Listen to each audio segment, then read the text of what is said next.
I am not guilty of assault. I'm not sorry. JohnnySomali apparently might be taking a really long vacation from content creation. It might be a 29-year vacation.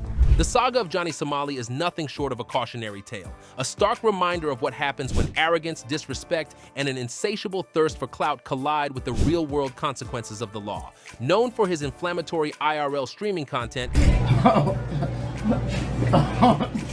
I did not drink it, you stupid. JohnnySomali has built his online presence by provoking outrage and exploiting the hospitality of high-trust societies for entertainment. His actions, which may have once seemed like harmless pranks to his viewers, have escalated into a spiraling mess of legal troubles, social ostracization, and a looming prison sentence that could see him locked away for up to 29 years in South Korea. JohnnySomali apparently might be taking a really long vacation from content creation. It might be a 29-year vacation. At first glance, JohnnySomali might appear to some as an archetype of the online provocateur, a figure who thrives on controversy, pushing boundaries for the sake of views. So he had the grand idea of going up and fondling the women, pouring baby oil all over them.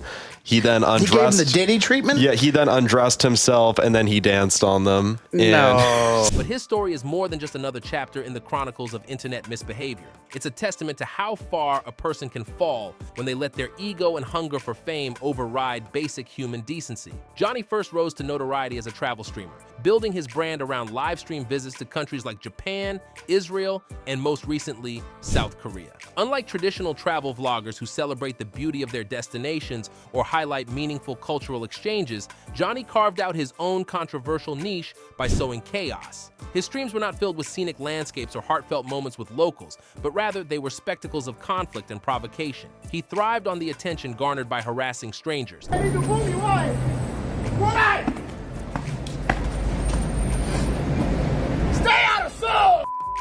Disrupting public spaces and blatantly disregarding the customs and laws of the countries he visited. In Japan, a nation renowned for its emphasis on social harmony and politeness, Johnny's antics quickly caught up with him. His behavior led to multiple confrontations with locals who found his actions disrespectful and disruptive. You know Hiroshima? You know Hiroshima? Nagasaki? You know why you do this? Pearl Harbor? Hiroshima, Nagasaki! These incidents culminated in him being physically assaulted on more than one occasion and ultimately spending 3 months in a Japanese jail. The punishment, however, seemed to have little effect on his attitude. Instead of reflecting on his mistakes, Johnny framed the entire ordeal as a badge of honor, spinning it into content that further solidified his reputation as an irreverent troublemaker. After Japan, Johnny moved on to Israel, where he employed the same disruptive tactics. Once again, he found himself at odds with the local population and law enforcement. Israeli authorities detained him several times, and he was reportedly harassed by the police for much of his stay. I swear to God, I'll change your life. I'll change your life, baby. Baby, I'll change your life, I promise you. You a bad bitch right here. Rather than face the growing legal scrutiny, Johnny fled the country before he could be arrested for more serious offenses. For most people, such a pattern of escalating consequences might have been a wake-up call. For Johnny, however, it was merely the price of doing business as an online provocateur. Why are you being racist to other people in other countries? For money, for clout. His next destination, South Korea, would prove to be a critical turning point. From the moment he arrived, Johnny seemed determined to provoke outrage. South Korea, like Japan, is known for its high-trust society and strong sense of national pride, values that Johnny sought to exploit for his streams. He began harassing women on the streets, using crude language and inappropriate gestures to elicit reactions from his target. These interactions were not just uncomfortable, but deeply offensive, especially in a culture that values modesty and respect. Johnny didn't stop there. His disruptions extended to public events, where he caused scenes to attract attention to his live stream. He also engaged in bizarre and repugnant stunts, such as buying a fish from a market, intentionally leaving it out in the sun to rot, and then carrying it around on public transportation to disgust fellow passengers. To Johnny, these actions were nothing more than fodder for his streams, but to the locals, they were seen as deliberate acts of disrespect. The Korean community, known for its strong sense of unity and national pride, quickly mobilized to hold Johnny accountable. Online forums lit up with discussions about his behavior, with users sharing updates on his whereabouts and encouraging each other to report him to the authorities. Some individuals even went so far as to raise bounties for locating him, with the reward money reportedly exceeding $7,000 at one point. Johnny's live streams, which were meant to serve as his shield and his platform, became his undoing as viewers used them to track his movements in real time. As public outrage grew, Johnny began to face direct confrontations. During one of his streams, he was sucker punched by a local man, a moment that quickly went viral. The clip became emblematic of the public's frustration with Johnny and their willingness to take matters into their own hands. Yet even after this incident, Johnny remained undeterred. He shrugged off the assault, framing himself as a victim of undue hostility and continuing to stream as though nothing had happened. In another incident, Johnny was surrounded by locals who berated him for his behavior.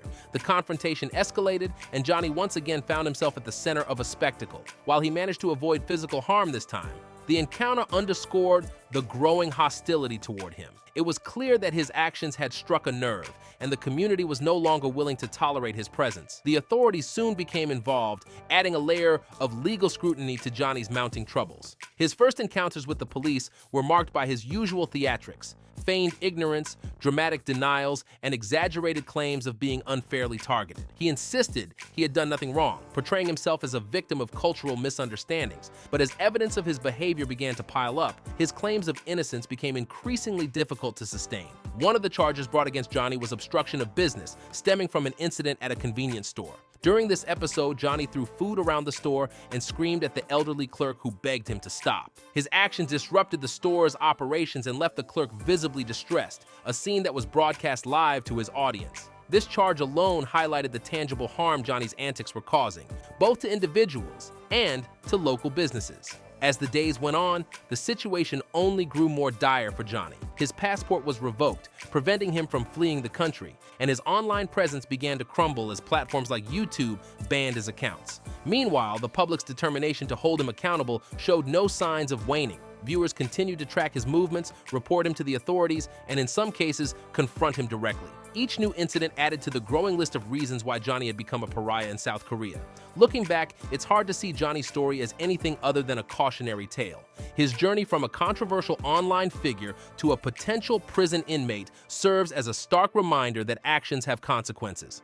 For Johnny, the pursuit of clout and internet fame came at an immeasurable cost. He alienated entire communities, destroyed his reputation, and jeopardized his freedom, all for a fleeting moment of attention. And as he now sits in South Korea, facing the very real prospect of spending decades behind bars, one can't help but wonder if he finally understands the gravity of his mistakes, or if he remains as defiant as ever.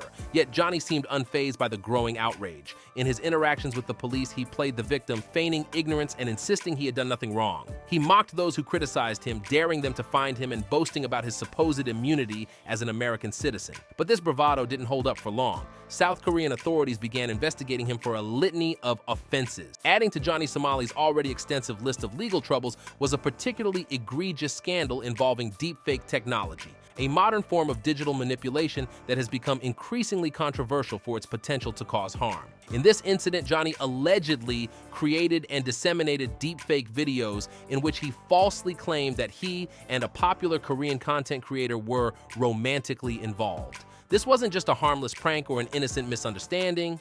It was a calculated move designed to generate attention, provoke reactions, and perpetuate the notoriety on which Johnny had built his online persona. However, the consequences of this act went far beyond mere internet drama, as it directly violated South Korea's strict laws against non-consensual image manipulation. Deepfake technology involves the use of artificial intelligence to superimpose a person's face onto someone else's body or to create entirely fabricated scenarios that appear disturbingly real. Initially, this technology was seen as a marvel of innovation with applications in entertainment and art. However, it has since become a double-edged sword, frequently exploited to spread misinformation, harass individuals, and violate privacy. In Johnny's case, the deepfake videos were not only offensive, but also deeply invasive, targeting a well-known Korean influencer who had no affiliation with him. By falsely presenting her as his romantic partner, Johnny not only tarnished her reputation, but also subjected her to unwarranted scrutiny, harassment, and humiliation. The videos, which were allegedly distributed online, sparked immediate outrage among the Korean public and Johnny's already dwindling base of supporters. Many viewed the act as not only a blatant invasion of privacy, but also a malicious attempt to degrade the influencer's image for his personal gain. To make matters worse, Johnny reportedly claimed in his streams that the influencer was indeed his girlfriend, further perpetuating the lie and deepening the harm caused by his actions. This wasn't a simple case of misinformation or a momentary lapse in judgment. It was a deliberate and targeted attack designed to generate controversy and attract views at the expense of someone else's dignity and safety. South Korea takes deep fake technology and its misuse extremely seriously.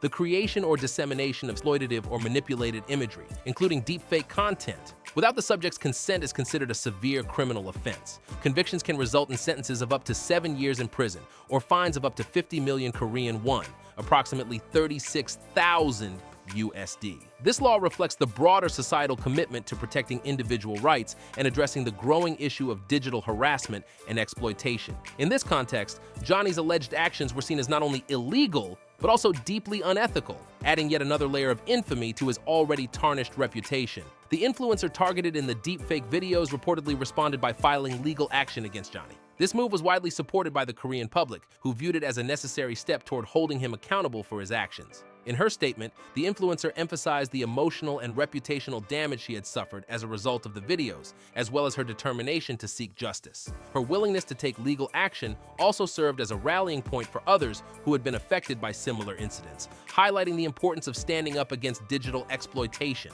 Despite the mounting evidence against him, Johnny continued to downplay the severity of his actions. He released a so-called apology video in which he claimed ignorance of Korean culture and traditions, insisting his actions were meant to be entertaining, not offensive, but his apology rang hollow. As JohnnySomali's legal troubles intensified, the online empire he had built on provocation and controversy began to crumble. The very platforms that had once allowed him to thrive, YouTube, Twitch, and Kick, one by one banned him.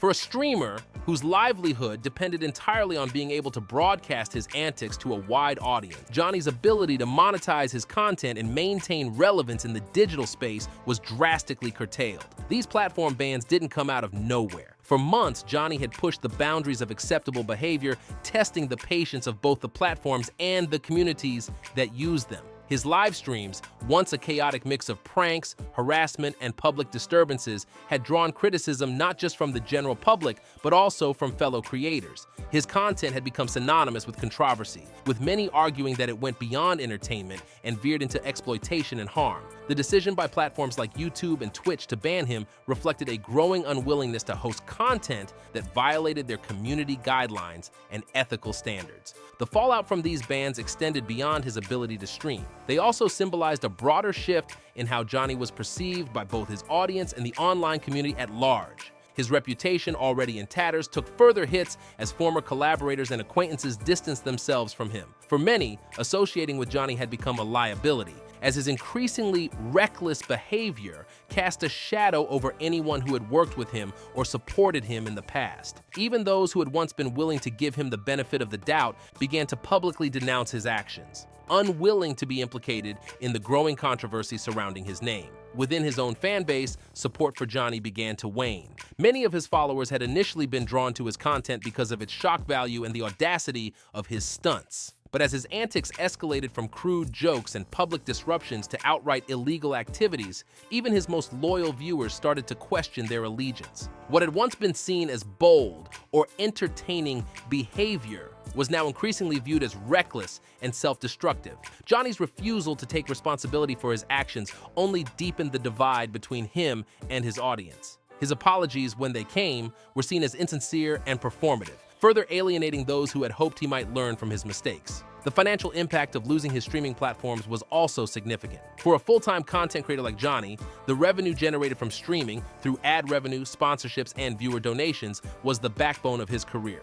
With his accounts banned and his audience dwindling, he found himself without the means to sustain his lifestyle. This financial strain likely added to the mounting pressure he was facing from his legal troubles, creating a vicious cycle in which his desperation for attention and income drove him to even more extreme behavior. As Johnny's online presence unraveled, so too did the narrative he had built around himself. For years, he had positioned himself as a fearless provocateur, someone who thrived on pushing boundaries and challenging societal norms. But the events of recent months revealed the fragility of that persona. Far from being invincible, Johnny was now exposed as someone who had overplayed his hand, alienating the very audience and platforms that had once enabled his rise. His story became a cautionary tale about the dangers of prioritizing clout and controversy over integrity and respect. What's perhaps most baffling about JohnnySomali's story is his apparent inability or unwillingness to learn from his mistakes. Each incident, each arrest, and each confrontation seemed only to embolden him. He thrived on the chaos he created, treating every setback as another opportunity to draw attention to himself. Even as his freedom and future hung in the balance, Johnny couldn't resist provoking those around him. The consequences of Johnny's actions have extended far beyond his personal life. His behavior has sparked broader conversations about the responsibility of influencers and the impact of their actions on the communities they engage with. In South Korea, his case has become a symbol of what can happen when foreign visitors abuse the hospitality of their host countries. It has also highlighted the darker side of internet culture, where clout chasing often comes at the expense of dignity and respect. For JohnnySomali, the road ahead is uncertain. With his passport revoked and a slew of charges against him, he faces the very real possibility of spending the next several decades behind bars. His story serves as a grim reminder that actions have consequences and that the pursuit of internet fame can sometimes lead to irreversible mistakes. As we reflect on Johnny's downfall, one question lingers: was it all worth it? For a few fleeting moments of online notoriety, he has traded his future, his reputation, and his freedom. And as he sits in a detention center awaiting his fate, it's hard not to see his story as a cautionary tale for the digital age, a reminder that clout is temporary, but consequences are for Eve.